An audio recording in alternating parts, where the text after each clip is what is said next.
नमस्कार दोस्तों, ना मैं बीजेपी के साथ हूं ना कांग्रेस के खिलाफ हूं। एक तीसरी पार्टी या जिसे हम एक सोशल मीडिया पार्टी भी कह सकते हैं, सीजेपी, जो कि आज की तारीख में जंतर मंतर पर एक आंदोलन कर रही है। सबसे पहले मैं आपका ध्यान उसकी ओर आकर्षित करना चाहता हूं। सीजेपी का जो मुखिया है अभिजीत दीपके, वो खुद को एक पॉडकास्ट के अंदर जाति से दलित बताता है, बीजेपी का घोर विरोधी बताता है और बीजेपी को वोट न देने की बात कहता है। हालांकि ये उसका निजी निर्णय है, तो इसका मतलब तो साफ है कि कहीं ना कहीं ये एजेंडा, ये प्रोटेस्ट बीजेपी के खिलाफ तो है और समर्थन कांग्रेस का या किसी अन्य राजनीतिक पार्टी का भी है।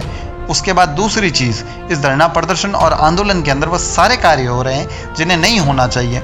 जिन मुद्दों पर यह आंदोलन शुरू हुआ था, उन मुद्दों से ये आंदोलन बिल्कुल भटक चुका है।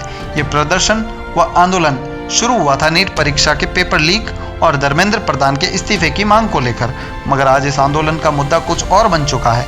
इस आंदोलन के अंदर कुणाल कामरा जैसे लोग आकर हिंदू देवी देवताओं पर आपत्तिजनक टिप्पणियां करते हैं, फिर भी हम चुप हैं। अरुंधति रॉय, जो टुकड़े टुकड़े गैंग के सदस्य हैं, जिनका सीधा संबंध यासीन मलिक से है और यासीन मलिक का पाकिस्तान और आतंकी संगठनों से जैसे लश्कर तैयबा के हाफिज सईद से सीधे लिंक जुड़े हुए थे, टेरर फंडिंग और भारत के खिलाफ युद्ध छेड़ने के मामले में दोषी पाए जाने के बाद एनआईए की अदालत ने उसे उम्र कैद की सज़ा सुनाई थी और वह वर्तमान में दिल्ली की तिहाड़ जेल में बंद है। अरुंधति रॉय जम्मू और कश्मीर को हिंदुस्तान का आंतरिक भाग नहीं समझती।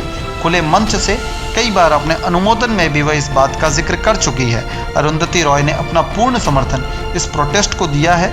वह जंतर मंतर पर भी आकर सीजेपी और सोनम वांगचुक को समर्थन दे चुकी है। उसके बाद इस आंदोलन के अंदर उमर खालिद के समर्थन में नारेबाजी होती है। वही उमर खालिद जो अफजल गुरु की फांसी के खिलाफ था। वह हिंदुस्तान को कश्मीर से अलग बताता है, कश्मीर को हिंदुस्तान का हिस्सा नहीं मानता।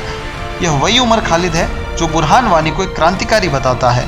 वही सीजेपी का मुखिया अभिजीत दीपके का पुराना संबंध आम आदमी पार्टी से है और हाल ही में अरविंद केजरीवाल खुद आकर सीजेपी के प्रोटेस्ट से जुड़े थे। सीजेपी का मुखिया अभिजीत दीपके के सीधे तौर पर दलितों के नाम पर राजनीति करना चाहता है। वही देश के युवाओं को भटकाना चाहता है। मैं युवाओं से पूछना चाहता हूं कि आप लोग किसके खिलाफ हैं? आज देश का युवा परेशान है। नीट पेपर लीक ने साबित कर दिया है कि जब कम अंक और बिना योग्यता वाले लोग डॉक्टर या इंजीनियर बनते हैं तो देश का भविष्य खतरे में पड़ जाता है। लेकिन हमें इस कड़वे सच को भी स्वीकार करना होगा कि चाहे रास्ता पेपर लीक की धांधली का हो या आरक्षण की व्यवस्था का, दोनों का परिणाम एक ही है। दोनों ही स्थितियों में देश की प्रतिभा और योग्यता को पीछे धकेलकर कम अंक वालों को आगे बढ़ाया जाता है। जब देश के सबसे महत्वपूर्ण पदों पर काबिलियत की जगह जाति या पर्चे को अहमियत मिलने लगे तो नुकसान पूरे राष्ट्र का होता है। राष्ट्र निर्माण के लिए केवल और केवल श्रेष्ठता ही एकमात्र पैमाना होना चाहिए। हमें एक ऐसा भारत चाहिए जहां हर युवा को उसकी जाति के आधार पर नहीं बल्कि उसकी मेहनत और काबिलियत के दम पर हक मिले। धन्यवाद। जय हिंद।